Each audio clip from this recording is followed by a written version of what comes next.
ChatGPT's new search tool is out, but that was actually kind of scooped by Google. Meta's Llama model is reportedly being used by the Chinese military.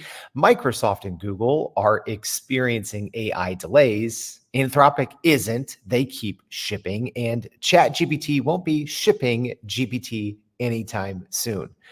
Yeah, a lot going on in AI news this week, as always, and we're going to get you caught up right now.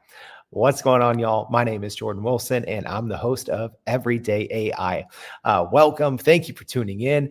If you're listening on the podcast, appreciate you. As always, make sure to check out your show notes for more on all of today's stories that we're going to be recapping. Live stream audience, thank you. It's great to see you. I'm actually in a different country in Australia right now on an anniversary with my wife. So, who knew? Shout out to Sydney. Apparently, I was checking our podcast stats. Sydney is the #1 city all time.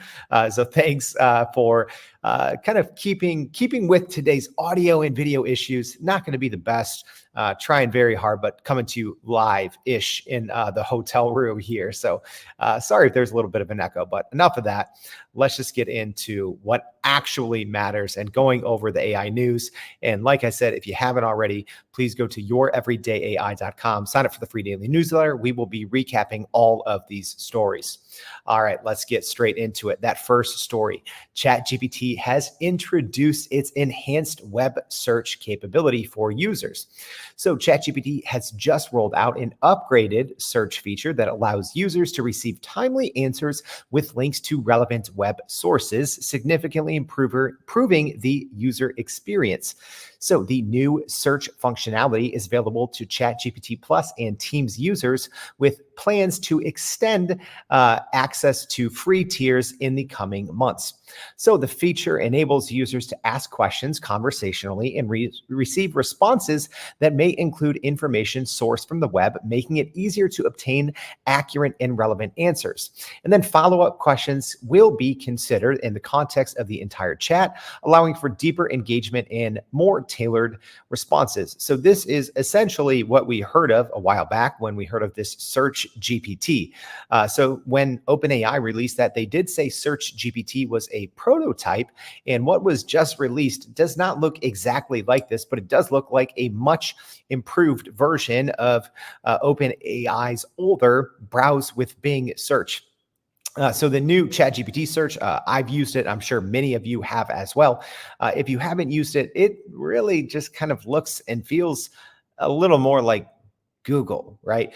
So that's what I think OpenAI is really making a huge play for, because here's what people don't understand. Right now, you do not even need an account to use ChatGPT. You don't need to be logged in. You can literally just go to chatgpt.com and start using it. So you can't use this new ChatGPT search that way. Again, right now you have to have an account, and it needs to be a paid account. But I think this is where OpenAI is actually headed right now. I don't think they're trying to compete with Perplexity necessarily. I think they're actually trying to compete with Google. I think it's a smart play, because the new ChatGPT search is really, really good. So feedback from global publishers so far has been instrumental in shaping this feature, emphasizing the importance of maintaining journalism's core values and integrity. So that's another big piece here. OpenAI has a lot of deals with publishers that is allowing them to source this material more quickly. So yeah, it is blazing fast. This is faster than Perplexity, and it is even faster than Google's AI search. So it's very impressive to see what OpenAI has done so far with ChatGPT search. And I'm sure we'll be talking about this a lot more. All right. Well, they actually kind of got scooped by this, though, because Google, literally right before this, they launched their real-time search for Gemini AI, setting the stage for some intense competition in the AI-powered search. So Google has introduced real-time search capabilities, but for its Gemini AI platform, not for its Gemini chatbots. So the new feature is called Grounding with Google Search, and it enables developers to enhance their AI applications with current information sourced directly from Google Search. So, like I said, this is not the same thing as ChatGPT Search or Perplexity. This is for developers who are already maybe using Gemini, but to get real-time access to Google Search, which I think is huge, right? But again, if you're just using AI chatbots as a front-end user, or if your company maybe uses the Gemini API, but you don't need real-time search, this may not impact you. However, if you are using the Gemini API, or maybe you want to learn it, and you also need real-time access to Google, this is huge. So, you have to give your kind of tip your hat to Google. I've been saying this for a very long time. I'm not impressed at all with their Gemini chat, but their back-end tools for developers, fantastic. So this new grounding with Google Search, pretty cool. So the service right now is priced at $35 per 1,000 queries. So kind of pricey, right? But reflecting the high computing costs associated with this real-time search functionality on top of the Gemini API. So Google's dynamic retrieval system scores queries based on their relevance to current events, with scores ranging from 0 to 1 to optimize cost and response time. So yeah, there's a little bit of handling on the front end there. So this integration comes at a critical moment as Google reported $49.4 billion in search advertising revenue in Q3 when they just reported their quarterly earnings, while also facing increasing competition from AI-driven initiatives. And like we said, OpenAI's recent launch of ChatGPT Search offers a consumer-focused approach, whereas this new grounding with Google Search is really offering a similar capability, but just for developers. So both companies have secured licensing agreements with major news organizations, although the details of these deals remained undisclosed, and it's not with all the publishers, right? Here's the big elephant in the room that mostly people aren't talking about, right? All these big large language model makers essentially just scrape all website content, not just those that they have licensing deals with.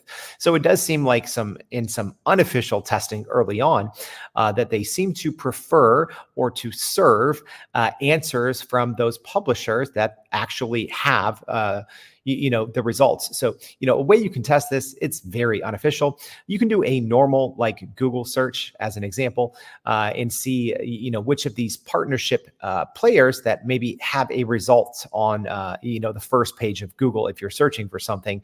And then you can do that same search, if you are using the grounding with Google search, or similarly, do something like that with ChatGPT search. And you will see that OpenAI and Google are seemingly, favoring these companies that they have licensing deals with, but that doesn't cover everything, right? So don't worry, if you're a publisher out there, your results are still going to be coming up on ChatGPT search and this new grounding with Google search. All right, our next piece of AI news. Speaking of the big, large language model makers, Claude just shipped a lot. All right, so Claude launched their dedicated Mac app. So they've introduced a dedicated Mac app for Claude, enhancing accessibility for users on both Mac and Windows platforms. So the Claude app is currently in beta and available for download to all users, whether they are on free or paid plans. So you got to love that from Anthropic. So the app right now provides easy access to Claude's latest model, which is Claude 3.5 Sonnet New. Yeah, I know. I call it 3.6. A lot of people call it 3.6. But this also is not the only update, because there's also dictation within the app and also two other things from Anthropic. So they also released the new PDF processing system that employs a three-phase methodology, which is text extraction, visual processing, and integrated analysis, allowing for a more comprehensive understanding of documents. So what that means, yeah, let me just recap that. So we have now the new, number one, we have the new desktop app. Number two, there is dictation now, so you can speak to Claude and, instead of having to type to it. And number three, it has this new kind of three-pronged PDF support. And this is huge because by default, most large language models do not handle kind of I'll say multimodal PDFs, right? Even though they're not multimodal technically, right? But essentially, most large language models don't do well if the PDF that you upload and you're asking it a question or you're asking it to read something back or summarize something. Most do not do a good job with images, graphics, etc. So this is really what this update from Anthropic is all about. The PDF update is this new kind of three-phase methodology, text extraction, which is not new, but the big thing here is the visual processing and the integrated analysis. So I did do a quick kind of little tip, trick, and tutorial on how to actually do this in ChatGPT, because by default, ChatGPT doesn't do this very well. You do have to, know your way around some basic prompt engineering. So love to see this update from Anthropic. And hey, live stream audience, let me know if you want to see maybe a tutorial on these new PDF features from Anthropic. Oh, we got so much news. So while Anthropic was announcing updates and just shipping, Google was announcing delays. All right, so Google has delayed its Project Astra AI launch until at least 2025.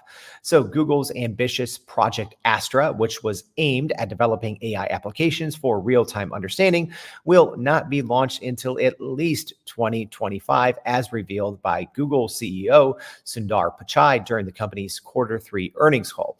So Project Astra was showcased in a demo at Google's I/O Developer Conference in May of this year, highlighting its potential to enhance smartphone capabilities such as recognizing surroundings and answering questions. So essentially what this Project Astra was, it was what ChatGPT's live kind of voice assistant will be or could be once it gets video capabilities, right?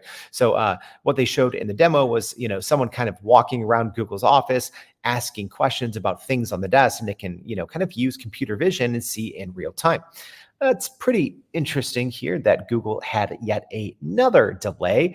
You will also remember about a year ago, Google infamously kind of showcased some of these features, right? When it first launched its Gemini kind of chatbot, but then they kind of later said, or I guess everyone else kind of said like, hey, this isn't really true. This is not how it works. So Google did have a live working demo of Project Astra, which again, it can see in real time with video, and then it is a voice assistant that you can talk to. So it did appear to be a working demo in May at the I/O conference, yet we might not even get it in 2025. Yes, it says 2025 at the earliest. So it might not even be until 2026. So this is another page out of the Google playbook with, a shiny demo, lots of marketing. And then, you might get it in 3 to 6 months, or in this case, even longer. So pretty shocking that we might not even get it in 2025. So initial reports suggested that a consumer-focused agent experience was set to launch in December 2024, and it was capable of handling tasks like purchasing products and booking flights. However, we don't know if this report still holds true. We talked about this last week on our AI News That Matter segment. So we weren't sure if that is more similar to Claude's computer use, right? So more of a kind of agent that you run on your computer, or if this was supposed to be Project Astra. But now, at least according to Google's CEO, so from the source himself, we are not going to be getting Project Astra. So pretty interesting there. A lot of delays, and they're not the only one, because Microsoft also just delayed its uh, I don't even know if we can call it a popular feature because it has not been released yet, but Microsoft has once again delayed its recall feature for Copilot Plus PCs until December. All right, so at least we have a timeline on this one. So Microsoft has announced another delay in the rollout of its recall feature for Copilot Plus PCs, which is now set to be previewed with Windows insiders by December. So the recall feature, essentially, it is like history for your browser, but for everything, right? So anything that you do within Windows programs, it can kind of remember it, and then you can talk to it like you would a large language model. And there's when it was first announced, I think there was both a lot of optimism, but also a lot of skepticism, right? People are like, "Oh, this is a privacy nightmare," and I think Microsoft did a good job in addressing those concerns. But again, we are seeing more delays. So the recall feature was originally scheduled to be tested with Windows insiders in October, but has, like we said, just been postponed till at least December for further refinement. So like I said, recall, it captures screenshots of user activity on Copilot Plus PCs, and it aims to enhance productivity by allowing users to search and retrieve their past actions. So the feature's development has been complicated by security issues, leading to an overhaul that included making recall an opt-in experience and ensuring a complete uninstall option for users. So yes, whether this was a kind of feature that was added or a security hole that Microsoft did plug, but now it is an opt-in feature, whereas before it was presumed to be a kind of a feature that was on for everyone, and then you had to turn it off if you did not want it. So Microsoft did clarify this a couple of months ago and say it is an opt-in experience, and also it does give the option for a complete uninstall for users. There's also been a little more confusion with some mistakenly believing Recall was being installed on all PCs running Windows 11, but that is not the case. It is just for those Copilot Plus PCs. So these are for the newer Copilot Plus PCs that have the very powerful CPUs, GPUs, and also the NPUs, which allows you to run kind of this edge AI or on-device AI. All right. So yeah, Microsoft made a ton of headlines this week. We just talked about two of them. They just had some huge updates with GitHub Copilots. But here's one that I'm not maybe a fan of. So according to reports from Tech Radar, Microsoft is reportedly considering a rebranding of its AI features under the name Windows Intelligence, potentially aligning its strategy with Apple's branding choices when Apple decided to call their AI Apple Intelligence. So again, this is just according to reports from Tech Radar, so nothing official here yet. But references from an internal operating file suggest that AI features in Windows 11 may soon be grouped under a Windows Intelligence name, indicating a potentially strategic rebranding effort.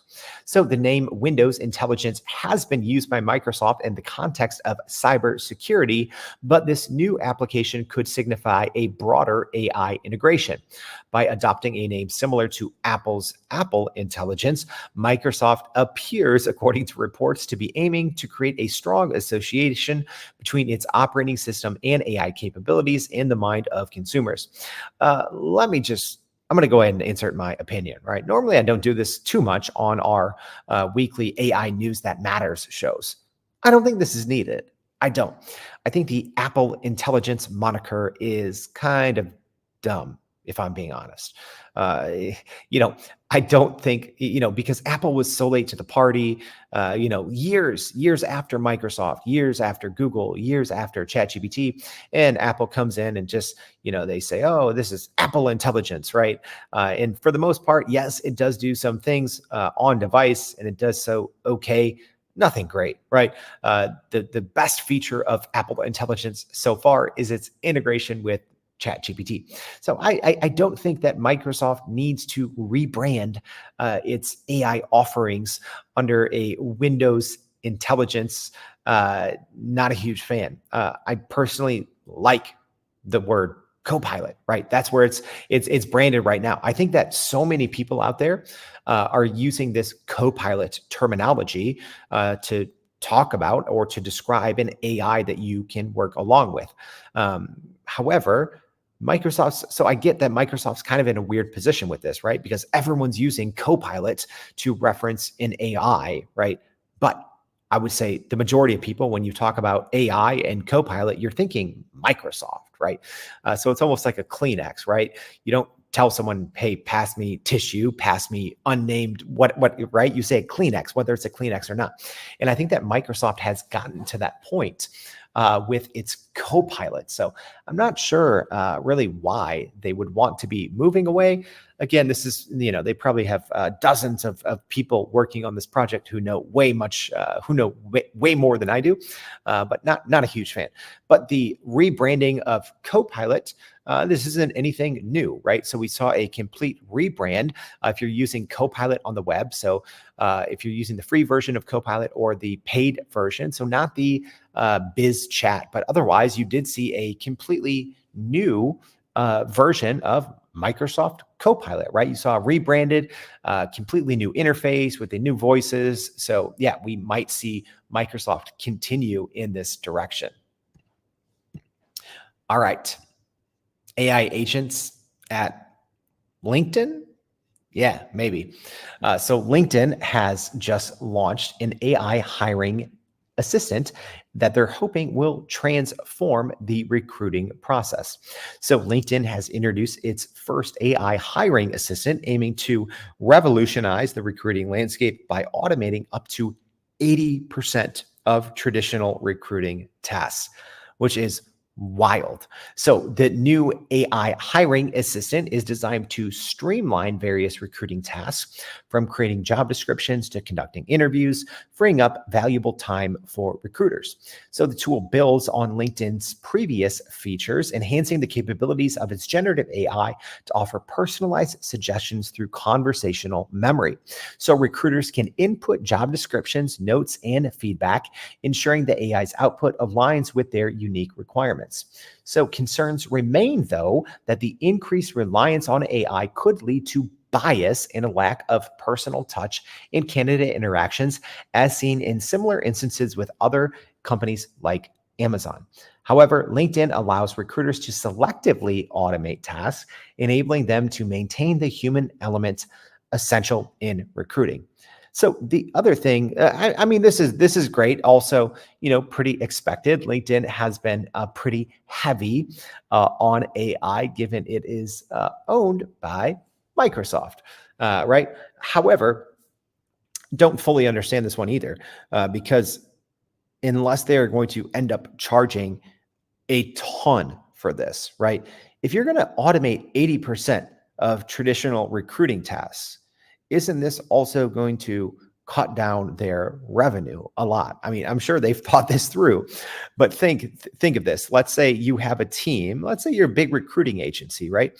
And you have a team of 100 recruiters, right? Is this only going to automate 80% of all of those recruiters' jobs, or might you only need 20 of them in theory if this works out? So, I like the push here by LinkedIn, because I think so many of these tasks in recruiting, right? I've spent so much time recruiting people to small businesses that I own, as well as companies that I've worked with in the past. So I understand that a lot of this is mundane and it should and can be automated.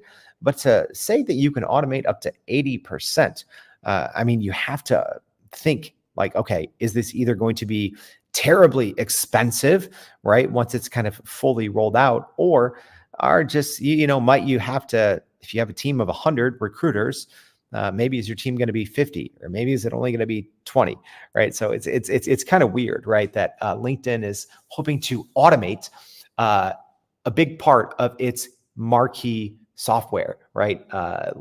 LinkedIn Premium, LinkedIn Sales Navigator, LinkedIn Recruiter, right? So yeah, interesting move. So we'll have to see how this one pans out once it fully comes to market.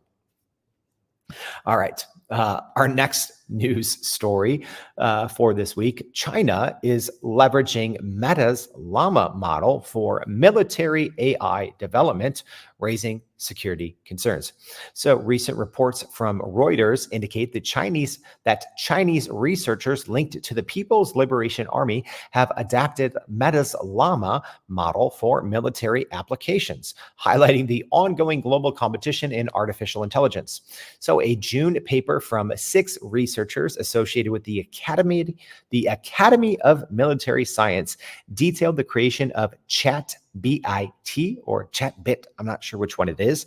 An AI, I think it's actually ChatBIT, an AI tool based on an early version of Meta's Llama model, specifically tailored for military intelligence and operational decision making. So, ChatBIT reportedly outperformed other AI models, achieving capabilities comparable to OpenAI's ChatGPT-4, although the researchers provided limited details on its performance metrics and operational status. Meta has stated that any military use of its open weights models by the PLA is unauthorized and contradicts its acceptable use policy, which prohibits applications in military, warfare, and espionage contexts. So, despite these restrictions, Meta acknowledges the challenges of enforcing its policies due to the public availability of its models, which has led to concerns about the potential misuse of open source AI technology. Yeah, so I think we've kind of known that this has been going on for quite some time, but not specifically, right? I think anyone that reads a lot of AI news, or like myself, that gets to talk to very smart people, right? We all know that these open source models are being used for bad purposes. Sometimes there's exacts, sometimes there's not, right? So here, this exclusive report from Reuters, a little scary, right? That China has been using this for these open models for military purposes. So this does raise some concerns on ways that you can better track how these models are being used and for what purposes. And I mean, we might see, in the same way that the US government has recently enforced some restrictions on companies exporting GPUs, as an example, we might see some similar restrictions on, exporting models. And I know that may not make sense now, right? But think back in the day of, downloading music, right? And, you could ban IPs or something like that. So, I wouldn't be surprised if we see a move from the US government sometime soon, because as Meta's models specifically get better and better and better, these closed and proprietary models, you have so much more control over knowing who's using them and who's not, right? Because in theory, the companies know that. But at a certain point, right, when these open source models, they get forked, they get fine-tuned and re-uploaded, right? So that is the nature of an open, open source, open weight. I know Meta is not truly open source, but with an open weight model, it just keeps being built upon, right? It's almost like a cup of water, right? If you keep pouring it in 10 different glasses, pretty soon you're gonna, forget where it came from, which is problematic, right? So that is the downside and the ugly side of these models that are very open, is it can end up in the bad hands that you don't want it into, such as U.S. kind of enemy forces in these Chinese military operations. All right.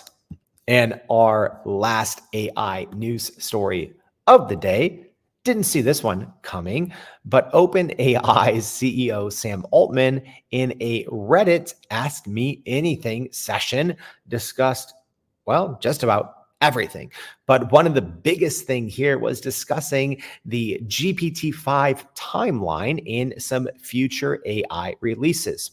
So in a recent Reddit Ask Me Anything post, OpenAI CEO Sam Altman addressed the anticipated release of GPT-5 and also provided insights on the company's ongoing struggles with compute capacity, which he said is affecting product timelines. So Altman clarified that there is no imminent release plan for GPT-5, stating, "We have some very good releases coming later this year," but he emphasized that none of them will bear the GPT-5 name. So yeah, a lot of speculation about what does that mean. People are saying, oh, it could still be GPT-5, but it could be this new Orion model, or it could be a GPT 4.5. But Sam Altman did essentially say there won't be a GPT-5 this year, which is something that I'd hate to be saying this, y'all. I've been saying this for forever. I said there will not be a GPT-5 in 2024. I said it would probably be first quarter of 2025 if we do actually get it. So the ongoing challenges in compute capacity are also is a significant factor in delaying the rollout of these new AI models, Altman said. And he also noted that as models become more complex, OpenAI faces some tough decisions about resource allocation, right? They have all these other products that also require a lot of resources.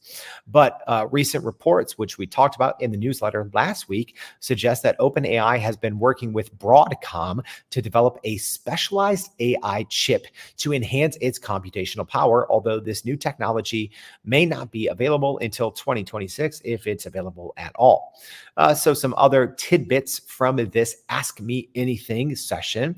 So the advanced voice mode feature for ChatGPT was initially expected to include vision capabilities, but those plans have been postponed again due to compute limitations, right? So Sam Altman saying, hey, we don't have enough access to compute. So the rushed demo of that feature was during a press event, was intended to just draw attention away from Google's I/O developer conference, despite concerns about its readiness. So there we go. Again, having these working demos really just being used as marketing against the other big company. And, here we go. I mean, who's actually shipping here? So also, Altman mentioned that the image generation tool Dolly is currently lacking any release timelines for future versions, and the video generation tool Sora has also encountered some technical setbacks that hinder its competitive edge against other AI video systems like Llama and Runway. So Altman reiterated that improving the reasoning models right now, so the O1 preview, the O1 mini, and eventually the O1 full model are OpenAI's top priority, with several exciting features on the horizon. All right, so yeah, pretty interesting. Again, I'm on vacation, so I was not expecting Sam Altman to do a tell-all kind of Reddit Ask Me Anything. So nothing there terribly shocking, aside from him saying that the top priority was seemingly working on the reasoning models, and that a GPT-5 model would not be released this year, where we did have previous reporting as recent as last week saying that a new model would potentially be landing in December after the US election, right? So we've always said here the election tomorrow, right? We've always said that there will not be, and by we, I've always said that there will not be, a big Claude Sonnet release, which there wasn't. I said there won't be a Google Gemini 2.0, which there wasn't. I said there won't be a GPT-5. There wasn't until after the election, even though every other person out there, a year ago was saying, oh, we're going to get these models. I'm like, no, we're not until after the election. And then, we kind of heard these December timelines, but it looks like at least for GPT-5, we are not going to be getting it in 2024, and the priority is the reasoning models. All right. So that was a lot, y'all. Let me just do a very, very quick recap of the AI news that matters for this week, November 4th. So, ChatGPT introduced its enhanced web search capability. So, not exactly the search GPT, but it does look like this is going to be the, kind of the replacement for that. Very capable, very impressive. Next, Google, in response, or actually right before OpenAI, did launch its real time search for Gemini AI in the API, setting the stage for some intense competition in AI powered search. Speaking of launches, Claude also launched its dedicated Mac app, its dictation features, and a new three-tiered PDF processing system inside of Claude. Google announced delays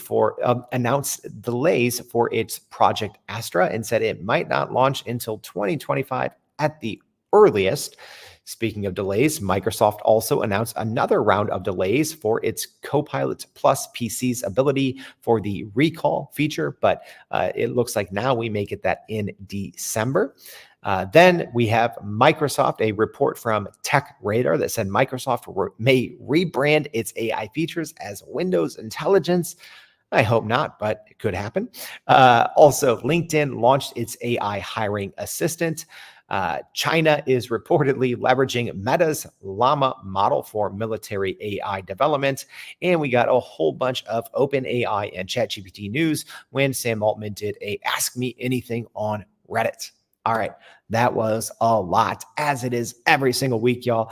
I hope this was helpful. I'm sorry that the audio and the video is not as good as it normally is, but we'll be back next week for more. So thank you for tuning in. And hey, shout out Australia. I'm enjoying it here so far. If you're listening on the podcast, if you're still listening, if you're from Australia, reach out. Would love to just, give me a recommendation or two. So thank you all for tuning in. I hope to see you all tomorrow and every day for more everyday AI. Thanks, y'all.